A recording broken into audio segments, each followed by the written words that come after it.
एक हरे भरे तालाब के किनारे एक मोर और एक कछुआ रहते थे। दोनों में गहरी दोस्ती थी। मोर पेड़ की डाल पर नाचता, अपनी धुन में झूमता रहता और कछुआ पानी की ठंडी लहरों में खेलता, मुस्कुराता रहता। हर रोज जब धूप निकलती, दोनों तालाब किनारे पत्थर पर बैठकर घंटों बातें करते। उनकी दोस्ती सच्ची थी, बिना किसी स्वार्थ के। लेकिन एक दिन उस जगह एक बहेलिया आया। उसने अपने जाल से मोर को फंसा लिया। मोर रो पड़ा, मुझे जहां ले जाना है ले जाओ, बस अपने दोस्त कछुए से आखिरी बार मिलने दो। कछुआ दौड़ता हुआ किनारे आया। अपने दोस्त को फंसा देख उसका दिल टूट गया। उसने बहेलिये से कहा, अगर तुम मेरे दोस्त को छोड़ दो तो मैं तुम्हें एक अनमोल खजाना दूंगा।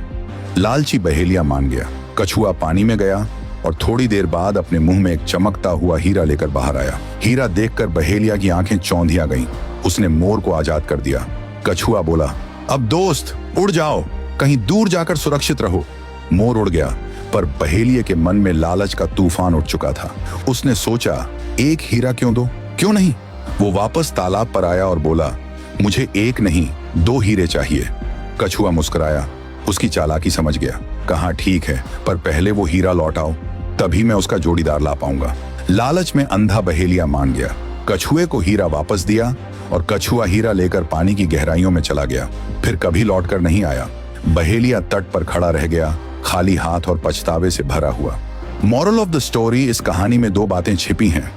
पहली, लालच का अंत हमेशा नुकसान में होता है, और दूसरी, सच्चा दोस्त वही होता है जो मुश्किल में साथ दे, क्योंकि जो दोस्ती में निस्वार्थ होता है वो ही सबसे अनमोल हीरा होता है।